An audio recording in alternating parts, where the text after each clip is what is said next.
Shades of she से? Well मैं casting director हूँ। मैं इनको जानता हूँ पिछले 1 साल से और हमने एक फ़िल्म की है साथ में अंतर्ध्वनि। तो 24 FPS एंटरटेनमेंट LLP जो उनका बैनर है, जो भी करता है बड़ा क्रिएटिव करता है और ये देखते हैं कि पैसा आना कहाँ से है। सो दे मेड ए मूवी अंतर्ध्वनि और एक फेस्टिवल फिल्म है जो उन्होंने बनाई है 5-5.5 करोड़ रुपये में, जो कि खर्चा हो चुका है। तो इतनी अच्छी एक मूवी जिसमें एक अच्छी हम एक फ़िल्म बना सकते हैं बॉलीवुड की, इन्होंने एक फेस्टिवल फिल्म बनाई है एक टीम के साथ में, जिसके डायरेक्टर हैं अपूर्व किशोर बीर, जो 9 टाइम नेशनल अवार्ड विनर हैं। तो डेफिनेटली ये फिल्म भी मैं इसको देख रहा हूँ कि आगे नेशनल अवार्ड मिलेगा।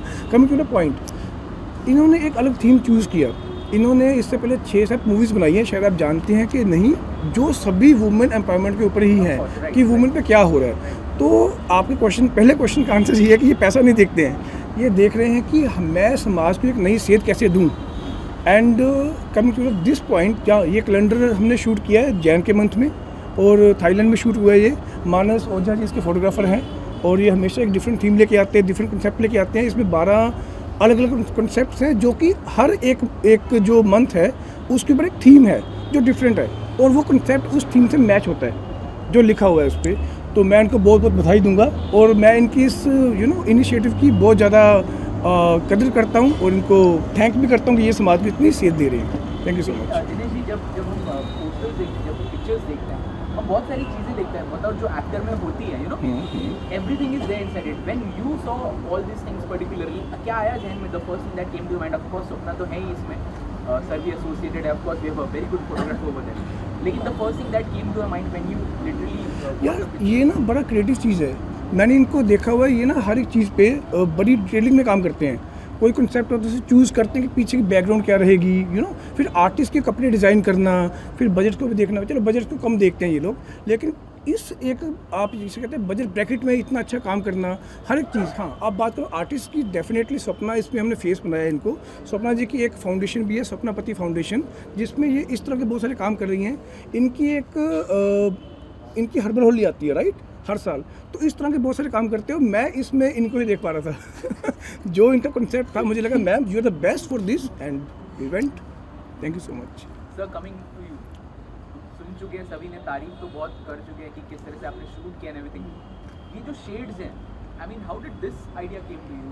अपने बहुत सारे शेड्स होते हैं, लाइट शेड होता है, डार्क शेड होता है। हम फिल्मों में भी देखते हैं कि जो एक कैरेक्टर होता है किसी भी एक एक्टर का, एक्ट्रेस का, वो भी बहुत तरह के शेड्स प्ले करता है। Coming to this thing sir, how did this idea जब? एक्चुअली जो शेड्स होता है ना, वो वाइट से लेकर डार्क तक आता है, ब्लैक तक जाता है। तो इसके बीच में जो ग्रे स्केल होता है वो कोई मतलब एक ऐसा है वो ग्रे स्केल जो कि बहुत सारी चीज़ों का ब्लेंडिंग होता है। सी यहाँ पर आप 12 इमेजेस देखेंगे और जो 12 इमेजेस है वो एक डिफ़ाइन किसको करता है? वो डिफ़ाइन करता है वो एक औरत को, in aspect of the reality of the world.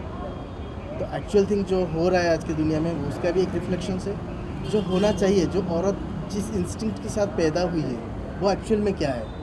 यहाँ पर एक कॉन्सेप्ट है द मदर। उसका मीनिंग है जब एक बच्चा पैदा होता है उसी दिन एक माँ भी पैदा होती है। तो एक माँ का जो है किरदार वो एक पॉइंट पे क्रिएट होता है और एक जगह पे एम्पेयर है। एम्पेयर मतलब एक औरत जो होता है वो योद्धा होती है, बचपन से लेके मरते दम तक वो सैक्रिफाइस ही करती है, फिर भी वो हार नहीं मानती, क्योंकि उसका लाइफ का जो प्रोसेस होता है उसको लेके ही वो प्रोसेस होता है। हर जगह पे वो सैक्रिफाइस भी उसका होता है, बचपन से लेके शादी तक, शादी के बाद मरते दम तक। इसीलिए हम उसको एम्पेयर का एक सिम्बॉलिकली रिप्रेजेंट किए हैं। ये कैलेंडर का एक खासियत ये है कि ये एडिटोरियल बेस है। इसका एक एक इमेज कुछ स्टोरी बयान करता है, जिसमें हम कंपोजिशंस भी किए और फोटोग्राफी भी की। और कंपोजिशंस जो हुआ है, जो चीज़ों का, एलिमेंट्स का, उसका एक सिंबॉलिक रिप्रेजेंटेशन है और सिंबॉलिक मीनिंग है। जैसे कि एक मिरर वाला एक कॉन्सेप्ट है, जिसमें आप देखोगे मिरर का रिफ्लेक्शंस कुछ और है और कैरेक्टर जो पकड़ के बैठी है और एक बंद कमरे के अंदर पकड़ के बैठी है। उसका मीनिंग बहुत सारा है, वो एलाबोरेट में मैं करूँगा तो बहुत टाइम लगेगा। लेकिन बेसिकली ये जो है शेड्स ऑफ सी, चाहे हम एक्सेप्ट करें या इग्नोर करें, वो है हकीकत, हमें उसको समझना चाहिए। और मेरा ये मानना है, हमारा 24 FPS का एक बेसिक मकसद ये होता है कि जो आर्ट एंड कल्चर का लाइन होता है, जैसे फिल्म मेकिंग हो गया, फोटोग्राफी हो गया, ये कहीं ना कहीं एक मीडिया होता है। एक कम्युनिकेशन करने के लिए, कोई चीज़ को समझाने के लिए एक मीडिया होता है, मीडियम होता है। तो हम इस मीडिया को ना एक प्रॉपर वे में उसको हम इस्तेमाल करते हैं कि कुछ मैसेज जाए समाज के प्रति। हम भले ही अब प्रोफेशनली काम कर रहे हैं, फोटोग्राफी कर रहे हैं, फिल्म मेकिंग कर रहे हैं, लेकिन उसका जो बेसिक मकसद है, जो फिल्म मेकिंग के थ्रू या फोटोग्राफी के थ्रू क्या मैसेज हम रिवील कर रहे हैं। तो इसमें ये इस साल का एडिटोरियल कैलेंडर है और इसका 12 इमेज जो है, इसमें 2-3 इमेजेस बॉलीवुड को भी रिलेट करता है। जैसे कि एक सेडिज्म करके एक इमेज है, 2 मॉडल खड़ी है और उसमें बहुत सारे सिंबॉलिक हमने कंपोजिशन किए है, इमोशंस के साथ भी कंपोजिशन किए और उसका बॉडी लैंग्वेज के साथ भी हमने उसका मीनिंग रखा हुआ है। बॉलीवुड में आज की डेट में, बॉलीवुड क्या है, इंडिया के अंदर आज की डेट में भी एक ऐसा टैबू है दिमाग के अंदर कि जो गोरा होता है वही सुंदर होता है। सुंदरता का परिभाषा सिर्फ रंग के ऊपर ही डिपेंड करता है, ये गलत है। और क्योंकि ये ट्रेडिशन है तो कहीं ना कहीं आज की डेट में जो थोड़ा डल है, जिनका शेड्स थोड़ा डार्क है, चाहे वो कितने भी कॉम्पिटेंट क्यों ना हो, अंदर ही अंदर वो टूट जाते हैं, अंदर ही अंदर उनको स्कोप नहीं दिया जाता, मिलता नहीं उनको। तो ये एक टैबू है इंडिया के अंदर, उसके ऊपर भी वो नारी का ही एक मतलब परिभाषा है। कहीं ना कहीं हम उसको एक्सेप्ट करने के लिए मजबूर होते हैं। शादी के लिए अगर लड़की देखना है तो गोरा होना चाहिए कंपल्सरी, बट आप यूरोपियन कंट्री में जाओ, वहाँ पर ये डार्क शेड और थोड़ा लो शेड वाला जो भी होते हैं उनको बहुत ज़्यादा ब्यूटीफुल माना जाता है। वाई? क्योंकि ब्यूटीफुल जो है, ब्यूटीफुलनेस जो है वो कलर्स के ऊपर डिपेंड नहीं करता है। हम लोग का सभी का ब्लड का कलर तो एक ही है ना। तो ये है एक हमने एक एडिटोरियल बेस में इसको हमने शूट किया है, कैलेंडर के रूप में हमने उसको पब्लिश किया है, लेकिन उसके अंदर की जो कहानी है वो कहीं ना कहीं एक सोचने वाली चीज़ है। तो ऐसे बहुत सारे कॉन्सेप्ट्स है जिसको मैंने ट्राई किया पोर्ट्रेट करने के लिए, और जो हुआ है वो आपके सामने है। बहुत अच्छा किया आपने। आपका कौन सा फेवरेट इसमें से कैरेक्टर या शेड है? जब मैंने खुद ही काम किया है सारे 12 थीम में, तो मेरे सारे 12 के 12 ही बहुत ही खूबसूरत है। बट उसमें मैं बोलना चाहूँगी, जो मानस जी ने कहा कि मदर को जो डिफाइन किए हैं, एक औरत जब बच्चा पैदा करती है और उसके बाद वो माँ कहलाती है। बट मैं ये बोलना चाहूँगी कि जब वो प्रेग्नेंट होती है, वो अपने मन ही मन में वो अपने आप को उस कैरेक्टर में वो पोर्ट्रे करना और सोचना वो शुरू कर देती है। और उसके बाद वो उसको निभाती है। बच्चा हाथ में आया तो वो उसका जो लालन पालन करना चाहिए वो करती है। और एक इसमें है कि अब्यूज़िव जो दिखाया गया है कि एक वर्क प्लेस में एक लड़की खड़ी है, हम जो जाते हैं कि लोगों को जिस नज़रिया से देखते हैं, हम सभी बोलते हैं ये मेरी बहन है, ये मेरी दोस्त है या जो भी है, बट उनके बिहाइंड द माइंड लोगों के बहुत सारी चीज़ें चलती है कि ये लड़की के मतलब फिगर कैसी है, ये लड़की कैसी होगी, ये होगी। लोग जो सोचते हैं ना, जो रेप करने से पहले उनके आंखों में जो चीज़ें दिखाई देती है, उसी से ही लड़की ऑलरेडी रेप हो जाती है। मोहन जी, आप भी हैं यहाँ पे, your team has actually work very hard for this. और आपका जो फिल्मी बैकग्राउंड अगर हम बात करें उसकी भी, you have always stick to women oriented subject, जो उस तरीके से जब फिल्में बनेगी तो। और ये भी एक चीज़ जो है, जैसे बहुत सारे इसमें शेड्स हैं, बहुत सारे एलिमेंट्स हैं, फ्यूचर में भी कैन बी एक्सपेक्ट इसी तरह से कुछ आपकी तरफ से चीज़ें आती रहेंगी जो दर्शकों तक पहुँचेंगी? हाँ, हमारा प्रोडक्शन हाउस का मेरा यही है कि हम कोई भी चीज़ करें, ये एक मैसेज देने की कोशिश करते हैं। कुछ चीज़ें हम लेके आएँ जो हमारा वो मूवी हो या कैलेंडर हो या शॉर्ट फिल्म्स हो, उसको देख के समाज में कोई चीज़ें बदले, तो हमारा ये प्रोडक्शन हाउस का कुछ लगे कि हम कुछ कर रहे हैं समाज के लिए। सिर्फ बिज़नेस करना हमारा मकसद नहीं है, बिज़नेस का थ्रू हम कुछ ऐसा चीज़ बनाएं जिसको समाज में कोई बदलाव आए। फाइनली दिनेश जी से एक आखिरी सवाल करना चाहूँगा। आप कास्टिंग डायरेक्टर हैं, बहुत सारी फिल्में आप कर चुके हैं, कर भी रहे हैं, जो लीड एक्ट्रेस हैं यहाँ पे और जो 24 FPS की टीम है, एनी प्लान्स फ्यूचर में हम देख पाएंगे किसी तरह? Yes fingers crossed. Yes, we are coming up, we are teaming up और कुछ अच्छा करेंगे। जैसे सर ने बोला, कुछ मीनिंगफुल होगा बट कमर्शियल भी होगा। इस बार कमर्शियल होगा and announcement will be done very soon. और आई होप हम सब आपको दोबारा देखेंगे अनाउंसमेंट पे। Thank you so much. Thank you so much.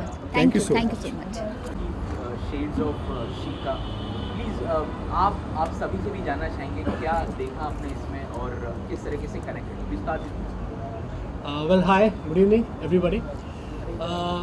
It's a pleasant evening because back to back हमारे 24 FPS के कैलेंडर्स लॉन्च हो रहे हैं and I would really like to congratulate Rajesh ji and 24 FPS and but of course Sapna thank you ki she's doing really great and it's a bliss to see such a good piece of work always. तो इतनी मेहनत करती हैं उसके बाद इतना अच्छे results आते हैं and we really look forward कि हर साल की तरह इस साल भी एक नया कैलेंडर आया है, हर साल आता रहे, सालों साल आता रहे and I wish very good luck to 24 FPS and Sapna. Thank you. Hi Anupama actually मैंने सारे पोस्टर्स देखे हैं जैसा कि सपना ने बताया है कि बहुत डिफरेंट लड़की के रूप होते हैं, औरत का, माँ का और बच्ची से लेके सारी चीज़ें। तो बहुत ही अच्छा कॉन्सेप्ट लेके आए हैं मानस जी, बहुत अच्छा लग रहा है यहाँ पे। Thank you. स्वप्ना तो हमसे बात कर ही चुकी है, आपके लिए सवाल जो है वो थोड़ा 1-2 सवाल के बाद आएगा। प्लीज़ मैम कैसा लगा आपको? बहुत अच्छा लग रहा है। First of all I want to congratulate to her like कुछ मीनिंगफुल क्रिएट करना वो सबसे अच्छी बात होती है, ठीक है। एंड इनकी एक मूवी भी आ रही है अंतर्ध्वनि, वो नाम से ही आपको लग रहा होगा कितनी क्रिएटिव होगी, ठीक है। तो इसमें एक कोट है, smile life is like a mirror, we get best result when we smile, ठीक है। तो कोई भी इंसान है, चाहे वो लेडी है या फिर कोई जेंट्स है, तो वो जब भी स्माइल दिल से करता है तो वो अपना अच्छा रिजल्ट दे पाता है। तो I really congratulate to her and best of luck. Sir being a director आपने क्या कुछ शेड्स देखे हैं इसमें? ये सबसे पहले तो मैं ये बोलना चाहूँगा, जितनी तारीफ कर दिया उसके बाद कुछ बचता नहीं। एंड थैंक्स टू 24 FPS और राजेश जी, जिसमें जो सपना जी का आर्ट बाहर आया है इस कैलेंडर के थ्रू, इट्स वेरी नाइस, क्योंकि ये ब्लेंड है आर्ट और एंटरटेनमेंट का बहुत है। इसमें एक ग्लैमरस प्रोजेक्ट भी है, उसके साथ एक मीनिंगफुल भी हर जो फोटोग्राफ्स है उसमें एक दिखता है। इट्स अ नाइस एफर्ट, बहुत अच्छा काम कर रहे हैं 24 FPS। तो अपना सभी ने तारीफ ऑलरेडी कर दी है, हम अभी भी देख रहे हैं कि अपनी टीम यहाँ पे बैठी है, वो लोग भी बहुत कुछ कह रहे हैं। अब एक्सपेक्टेशंस थे कि इस तरीके से इतना इतने बेहतरीन लेवल पे शूट होगा and then people will definitely like it because there is something very unique in this in its own. See जब ये कैलेंडर शूट होने के लिए प्लानिंग चल रही थी तो मुझे कुछ भी पता नहीं था कि इसके अंदर कॉन्सेप्ट क्या है। तो मानस जी ने मुझे कहा कि इस बार हम हर साल कोई ना कोई कॉन्सेप्ट शूट करते हैं, तो मुझे उन्होंने कहा कि इस साल पूरा डिफरेंट शेड्स रहेंगे और कुछ डिफरेंट ही होगा। तो जब मैं ये शूट हम लोगों ने 3 बार में कंप्लीट की है, तो जब मैं पहली बार गई थी तो मैं कुछ समझ ही नहीं पाई। उन्होंने जो दिखाया है ना बॉलीवुड में, जो गोरा और काले का जो डार्क शेड और वाइट शेड का जो कॉम्बिनेशन दिखाया, तो उन्होंने मुझे पहले खड़ा करके ऐसे बोला कि ये खड़ी रहो, उसके बैक में वो वाला शॉट लिया, तो मैं कुछ समझ ही नहीं पाई। मैंने कहा ये है क्या? तो उन्होंने कहा जब आएगा कंप्लीट होके तो तब तुम समझोगे। मैंने कहा नहीं, मैं काम ऐसे नहीं कर सकती हूँ, आप मुझे पहले समझाइए कि आपका कॉन्सेप्ट क्या है। आप मुझे ऐसे नहीं बोल सकते कि तुम ये करो और मेरा ये कॉन्सेप्ट है, बिहाइंड द माइंड आप कुछ चलाते रहोगे। तो उनके साथ मुझे एक दिन पूरा टाइम लगा समझने के लिए कि है क्या। वहाँ पे एक और आप देखेंगे पूरा फ्लावर के अंदर she is lost in lust, तो वो बहुत ही डिफरेंट है कि वुमेन के लिए खो जाना अपने लस्ट के अंदर, अपने प्यार जो जिसको बोलते हैं ना वुमेन का, वो चीज़ उन्होंने वो ढूंढा कि एक लड़की के अंदर क्या क्या फीलिंग्स आती है, और उन्होंने 12 शेड्स में ये सारी चीज़ें दिखाई है। तो ये बहुत ही खूबसूरत रही मेरे आज तक मैंने जितने कैलेंडर, मेरा सबसे पहला कैलेंडर था जब स्वच्छ भारत के ऊपर सारे देश में नारा दिए जा रहे थे, सबसे पहले मैंने वो किया था। उसके बाद काफ़ी ग्लैमर और काफ़ी कुछ थीमेटिक करने के बाद, और ये मेरे लिए बहुत ही ज़्यादा खुशनसीबी है क्योंकि वुमेन जो हम सब दुनिया में सब बोलते हैं कि नारी के लिए ये करना चाहिए वो करना चाहिए, हमने उसको एक कैलेंडर के माध्यम में पूरा 12 शेड्स दिखाए हुए हैं। स्वप्ना आपने तो नारी के बारे में बात की, जो दोनों लेडीज़ जो हैं यहाँ पे उनसे भी कुछ सुनना चाहेंगे, वो किस तरह से इत्तेफाक रखती है, when we speak about women empowerment and issues and good as well as bad about it. Actually आजकल भी जो बहुत गांव है, विलेज एरिया है, वहाँ पे भी अभी भी बहुत ज़्यादा लोगों को, लेडीज़ को इतना ज़्यादा बोलते नहीं है कि अभी भी बोलते हैं कि स्कूल मत जाओ, ये मत करो। फिर भी हमारी गवर्नमेंट ने बहुत ज़्यादा उनको दिया हुआ है कि आप फ्री में स्कूल खोलना, या फिर जैसे कि स्वप्ना का ऑलरेडी ये है, तो इवन हार्बर लोली करती है सब बच्चों के लिए, बहुत ज़्यादा होली में ये जो नेचुरल कलर होते हैं उनको, ताकि आंखों में कोई प्रॉब्लम ना हो, हल्दी का येलो कलर, गुलाब का रेड कलर, तो वो सब चीज़ें आपको स्किन में लगाने से कोई प्रॉब्लम नहीं होती है। तो ये सब चीज़ें हैं जो अभी भी लोग मोस्टली लेडीज़ को बहुत ज़्यादा दबाने की भी कोशिश करते हैं, बट आज के जनरेशन में लोग कई जहाँ बड़े शहर हैं वहाँ पे भी उठाने की कोशिश करते हैं कि नहीं, इनको भी आगे पढ़ना चाहिए। शादी के बाद कई लोग बोलते हैं कि नहीं पढ़ना चाहिए, ऐसा नहीं करना चाहिए। तो फैमिली कहीं ना कहीं किसी ना किसी को सपोर्ट करती ही है कि नहीं, आगे लड़कियों को भी बढ़ना चाहिए। तो यही सारी चीज़ें सपना के कैलेंडर में भी दिख रही है कि बैकअप क्या चल रहा है और फ्रंट भी क्या चल रहा है, वो सारी